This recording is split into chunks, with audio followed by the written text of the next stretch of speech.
predicting John Cena's final match and the Saturday Night Main Event card. I'm Will. That's Brandon. We are the Cousins of Destruction Wrestling podcast. As always, cheers. Talk about some wrestling. Yeah, it's about a week and a half, 10 days, actually, from when we're recording this, that John Cena's music will hit one last time, have one last match, and we'll all cry together. I will be crying. Mm-hmm. It will be crying. And you can see it live on our stream. Come watch it. YouTube.com/@CodWrestlePod. It will be a ton of fun at the live stream. We'll make it big. Let's celebrate Cena together. But let's get into this. And let's not stand on ceremony, Mr. Wayne. We do have our final match going into the John Cena final match. We know it's going to be one of two guys. It will be Gunther or LA Knight squaring off against John Cena in his final match. Who should win it and go on to face Cena? Yeah, I feel like this answer is actually fairly simple when you kind of look at it. I know LA Knight is a crowd favorite. People like LA Knight. People are wondering, hey, is this the push LA Knight's finally getting? I'm here to say, nah, not here. It's not LA Knight. It's Gunther. Gunther just kind of makes the most sense in terms of, hey, he's the big bad bully heel, even though people are kind of somewhat cheering him since he came back, which is kind of cool to see. But it just kind of fits Gunther's big bully persona, right? He retires Bill Goldberg. He retires John Cena. Maybe he retires a Brock Lesnar, maybe an AJ Styles. Who really knows, right? I think that's the path they're going for Gunther. Yeah, you could sit there and say he doesn't really need it, but also at the same time, I feel like an established person kind of needs to be the guy that retires John Cena. I understand that people want to get the young guy a chance and everything like that.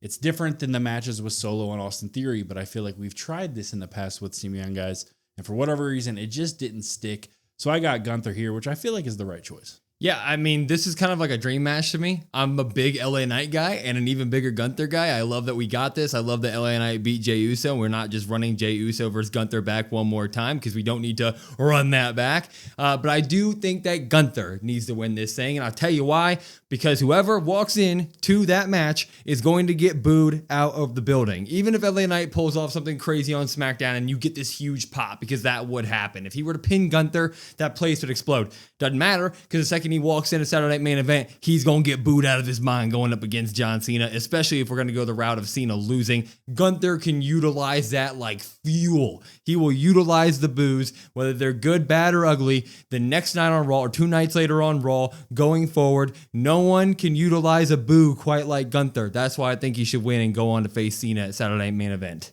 Yeah, and I think it's going to be in terms of, we'll get into the predictions when that all stuff comes out, but in terms of the longevity as well, in terms of this actually sticking, I feel like Gunther has more of a chance to make this mean something in the long term of things. I feel like LA Knight might be a short term, hey, a week here, hey, a week there. Hey, I remember I retired John Cena, but Gunther's got that staying power to me. Also, I would say that LA Knight should win it if there were a few buffer weeks and we had another Cena appearance or two before the final match. But given that we're literally just going to get the match on Friday night, that's going to be our decision. And then we're going to go on the next time we see them. It's going to be at the match against John Cena. Ding, ding, bell rings.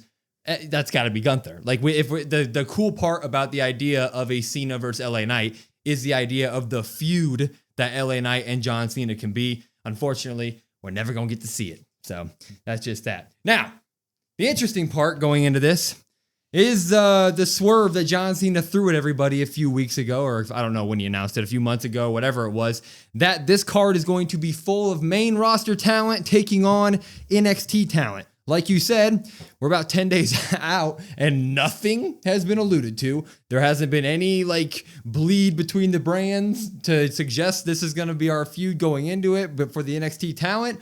So it's just an open playing field.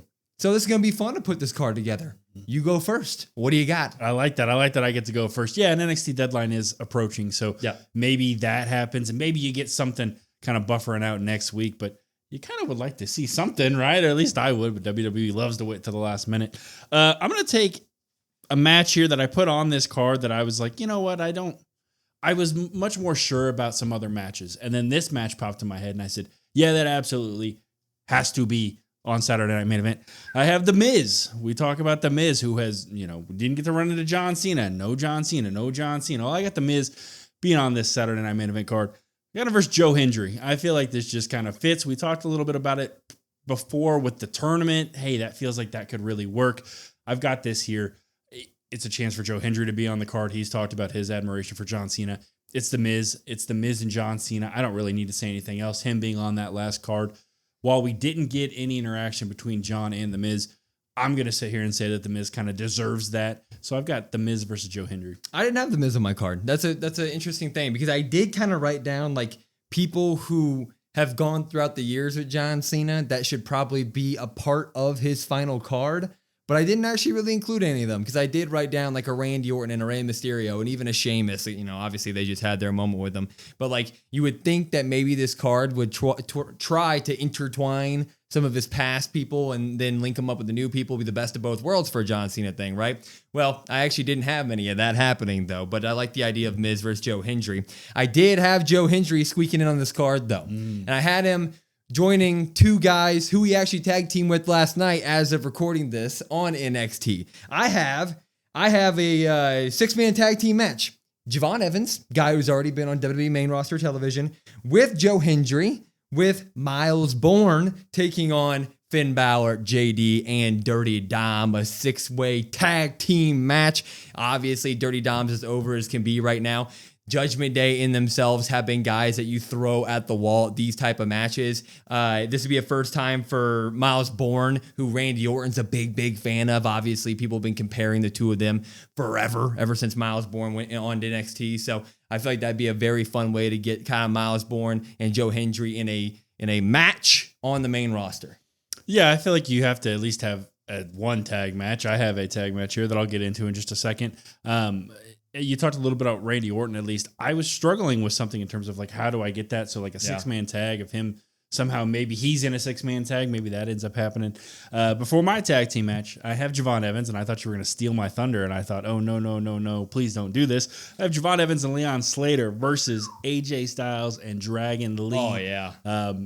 I feel like I don't need to say much else, right? AJ Styles at the time with John Cena, they just had a fantastic match on Monday Night Raw, and you're like, yeah, this is great. Also, Javon Evans is Javon Evans. Leon Slater, also Leon Slater. Not much else needs to really be said. I was like, yeah, I just want a fun night of like, hey, these matches are going to be fantastic. So I threw those guys in there. Why not? Yeah, I mean, obviously, Javon Evans needs to be on this card. Mm-hmm. Let's just continue to put him on the main roster television. And then notice how both of us stacked them up against guys who are also awesome, like AJ Styles, Dom, the two guys who are very over right now. That's the type of stuff we want to see. Mm-hmm. I will move on to the women's side of things, though. I want to see this because she's doing nothing right now. Tiffy, she hasn't shown up since she lost that belt. I need her to come back, and I need her to face the WWE NXT North American Women's Champion, freaking Blake Monroe. Book that now. That would be absolutely awesome. Freaking put Tiffany Stratton in the ring with Blake Monroe. Obviously, everybody already compares the two in a lot of ways. A lot of people compare her to Charlotte as well. But Charlotte's obviously doing some stuff right now. Tiffy's doing nothing. Book this match, WWE. It'd be must-see. You got that? I got that. Yeah. Word for word, bar for bar. He stole my whole flow. Yeah, I have this on my card. I feel like this is kind of a no-brainer. I also went with another no-brainer if we want to talk from the women's side of things. You mentioned somebody who's kind of already involved in some stuff for NXT that's going to happen this upcoming weekend with NXT Deadline. I got Sol Ruca. I have her versus Charlotte Flair. I have that. It might be too early to pull the trigger. I don't really care. I feel like Charlotte Flair, at least for my money on the women's side of things, is a pretty big favorite to kind of make this. At least, you know, when John had the IC tournament celebration in the back, she was there, right? Everybody's already compared her and Sol Ruca. Why not give this to the people? I feel like this night is going to be hey, people, we might have done you wrong many of times. Don't get me wrong, especially with Smackdown, right? We might have done you wrong a lot, but here, just enjoy a couple hours of fun. Here you go. Yeah, I actually didn't have Sol Ruca make my card. I wrote her down as I kind of have like other NXT people who I'd love to see list that I'll get into a little bit later. And I know I just said that Javon Evans, he's been on the roster, so make sure he's in front of the people more and more here. So is Sol Ruca. But it's just one of those things where it's like, I don't know if they're going to put Sol Ruca in solos action on the main roster yet. I think they're going to keep her with Ruca so you compare both those people and bring them up. And when I was looking at the tag team stuff that just happened on Monday night, I'm like, who the hell is going to break off of that just for a real quickie with those two? I mean, I'd love to see it, but I actually have Sol Ruca missing the card in terms of that. I do have one other woman making the main card, though, and I'm going to put it in the best way that I can. I wanted this to happen in some way, shape, or form on SmackDown for months, but I decided to switch it up to get two NXT people on here. Chelsea Green and Ethan Page doing some of the best work that there is on freaking NXT TV weekly. They are amazing. Lola Vice She's been in a feud with them, with Mr. Iguana, obviously. Mr. Iguana, please take a seat for a night. You can have front row seat. You can be there cheering your girl on. Have her come up with Damian Priest, face Chelsea Green and Ethan Page in a tag team match. It would be amazing. Damian Priest, obviously a big deal. Chelsea Green, big deal. Ethan Page, future. Lola Vice, great. Match made in heaven. Put it on the card. Yeah, you're just going to keep speaking it into existence until it happens. One of these times we're going to be right. Hey. Keep saying it. Hey. It makes sense. It's time. Put her on there. Yeah, and as you talked about with Ruca, we'll see kind of what happens, I guess, with some of the drama between now and the Saturday Night Main Event card. If you wanted to pencil something in, you could end up doing like a Bayley. Lyra could be the only tag team, but in terms of like thinking about tag teams or singles or anything like that, I just was like, hey, give people something fun to see. I don't really care if it's singles or tag, or I don't really care. You could pull AJ Styles from the tag team stuff for one night only, have him go out there. I don't really care. I went with one that would kind of have main roster implications going forward, I guess. I have Carmelo Hayes versus Trick Williams. Yep. Now you may say like, hey, there's no way this is going to happen. There's no way they could do this. You might as well pull Big Trick up to put him on SmackDown anyway. And yeah, that kind of fudges the rules, I guess, right? Oh, well, I don't really care. This is a match I want to see. Carmelo Hayes deserves to kind of be on this card, in my opinion, especially with the push that he's kind of gotten and how over he's gotten. Trick, I don't really have to say anything else. This is one that you can kind of have a starting point here about, hey, this feud is going to happen. Let's carry this into like maybe a Mania sort of thing. We've talked about that time and time again. So another one we're kind of wishing into existence. So hopefully that comes true here. Yeah, he was Trick Williams made my list that I said earlier. The other people I'd love to see on this card, and I think that he should be on this card 100%. And if you were to randomly out of nowhere have like I don't know if Ilya Dragunov, if the match is scheduled for this week or if it's truly open challenge. If you were to randomly have Carmelo Hayes steal the U.S. title for a week and freaking have against Trick Williams at freaking Saturday Night Main Event, that'd be absolutely incredible. And then maybe Trick Williams can screw him over in a rematch against Ilya and give that right back. But I think that would be absolutely awesome because I do think the rivalry of Trick Williams versus Carmelo should at least bleed into the main roster at some point down the line. But I've already given away my 3 of my 4 matches that aren't the John Cena match. Obviously, Saturday Night Main Event, probably not even going to get that many because they stick to kind of a 2.5 hour. They're shorter, and we're probably going to get a lot of John Cena as we should. You're probably getting 4, and you're one of those John Cena, so you're really getting 3. So I had 5 on my official card, all right? And this is my last one that I really want to see because they have history outside this company. I think you have WWE champion Cody Rhodes face. Take my thunder. Don't take my thunder. You had this too? Cody Rhodes, Ricky Saints. Son of a. Do it. They have history everywhere. They have history in the Indies, obviously in AEW as well. They're real life, really good friends. The story could write itself easily. I know Ricky Saints is in the middle of a great stuff with Obafemi right now, but I feel like for Saturday Night Main Event, we're just going to have to put all that to a side for a little bit. That would be a fantastic match. They should 100% do it. Yeah, that's why it's on my card. Yeah, I mean, that's my thunder right there. I mean, not much else really needs to be said. It's there, and you're like, hey, you get your NXT champ. Now, who really knows, I guess, at that point, right, with the Oba stuff. But you have that, and then you have Cody there.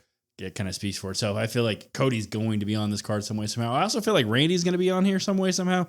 Rumor is Randy comes back this Friday for SmackDown, so he's got a week ahead. But I don't know what you pencil him into. Maybe end up doing like a Ricky and Miles versus Randy and Cody. Maybe you just have a tag match. I don't know. I don't really know how you kind of pencil that in there. But Cody's got to be on this card. Yeah. And the Ricky stuff, like, it sounds weird, but it's like, if you're not going to do it now, when would you do it? This feels kind of like a perfect opportunity because I don't know long term, right?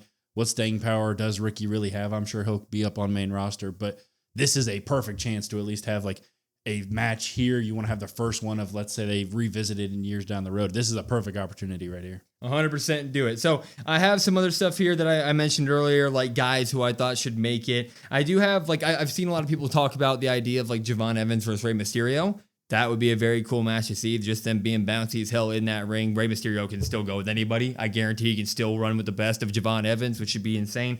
I did have just in solos action because, as you just said, Randy Orton versus Miles Bourne. Mm-hmm. I'm stuck on that. I know because I'm one of those people who've compared the man to Randy Orton for forever. So like Seems like a good opportunity to do it. Randy Orton being on the John Cena card would be kind of cool. And then I've seen one thrown around that I don't think is going to happen, but I would love to see. Sheamus versus Obafemi would be sweet. I just feel like Sheamus would literally put on a banger with that man and just destroy each other. And Oba could get the win and stand tall, and it would be just a bloodbath. I've seen people throw that around, so I was like, hey, cool, I'm at least going to mention it because I want Obafemi on the card somehow.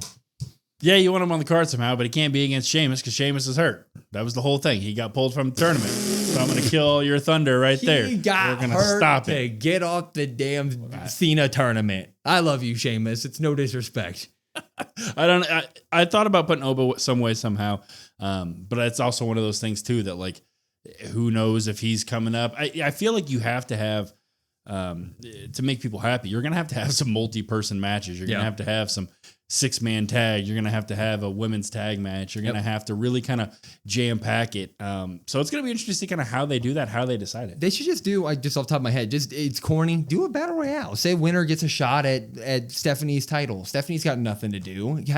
Throw like I a couple of people in here. Tatum Paxley. She has history with Lyra Valkyria. If you wanted to throw that in there, but like JC Jane, Sol Ruca, Kendall Gray, like. These people, you could throw 10 of them in a ring, 12 of them in a ring, 15 of them in a ring. Yes, it's kind of corny, like just throw them in a battle royale, but they all get TV time on what's going to be one of the most viewed WWE events ever because John Cena's final show, and Stephanie Vaquer's got nothing to do. So if you want to just like say, hey, screw it, this is an opportunity for somebody, what better than for an NXT talent to get a main title opportunity on the show John Cena created to get doors opened for young up-and-coming talent?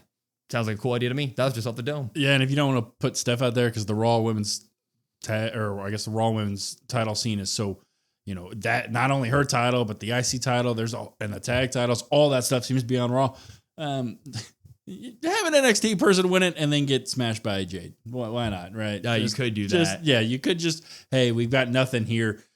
That's kind of what they're doing with Jade, and people probably don't like that idea, but I could see that potentially happening. Kalani Jordan. I mean, there's just so many. The women specifically, like, it's going to be hard to find ways to get them into this card without it being just a heap of all of them thrown together in one way, shape, or form. I mean, I try to keep it sort of realistic with the Lola teaming with Damian against Chelsea and Ethan. That's a rivalry continued sort of between three of the people in there. I mean, Blake Monroe, Tiffany Stratton. Seems doable at the least, but like when I was sitting here looking at the whole roster that they got, I was sitting there like, damn, they should have just made this a 4-hour event almost. I don't know, man. It's tough. It's pretty, I mean, you can really only kind of name just a few of the men's talent down in NXT that you're like, yeah, I could see this happening, or maybe this person deserves it. But the women's side, you're like, hey, the possibilities are endless. Yeah. I mean, Ethan Page, I mean, it just feels like there are some guys that should. I feel like you're champions, and I didn't even mention Tatum Paxley. I mean, I did it in a throwaway context. Kind of feels like if you're going to make a show that is allowing NXT talent to be seen by the main roster audience, at the least, you should just go by championship first. Like your champions, you should probably handpick those first. So your Ricky Saints, your Ethan Page, your Blake Monroe, your Tatum Paxley, like they seem to like be like you have to have them on there, right? I would say, well, I wouldn't say Tatum because she just lost the title, correct? Oh, you're right. Yeah, boom, look at that. Lawyered again. Twice in one episode. Look at that. I had all this in my head before we did this. He's bringing up a lot of... as if crying wasn't already, going to happen. Now you're going to be crying. This thing is BS. So you look at it, I think Ricky's definitely got to be on the card. That's your NXT champion some way, somehow. And him versus Cody makes too much sense to not have that happen. And then I honestly think Blake Monroe is your... woman down there, your woman champion in NXT that you're like, yeah, she has to be on this card some way, somehow. I don't know how long she's really going to truly be in NXT anyway. You could honestly almost pretty much call her up to SmackDown anytime you want. Yeah. And because SmackDown needs it. So you could almost do that whenever you want. So you might as well introduce people to her as soon as you possibly can. Totally agree. So obviously there's not much story-wise going into this thing. So they got a week and a half, a little bit over for them to just throw a bunch of stuff at the wall and hope it sticks. I'm sure whatever they throw, because of how great the NXT talent is, at least, and you can handpick some of the great talent on the main roster. I think it's going to be really, really good. Yeah. Whatever they decide to do. Yeah, it's going to be great. Anyway, let us know in the comments what you think, what you want to see at the John Cena final match. That's what we're going to call it. It's Saturday Main Event, but it's Cena's show. Let's be honest here. Last time is now. Come watch it with us on our live stream, youtube.com/@CODWrestlePod. And then, of course, for everything else, it's @CODWrestlePod, COD WrestlePod. We have a link tree in our bio. Take you to everything. Go ahead and follow, like, share, subscribe, all that good stuff, because we're confident that you'll love it. But I'm Will. That's Brandon. We're the Cousins of Destruction Wrestling podcast, and we will see you next time.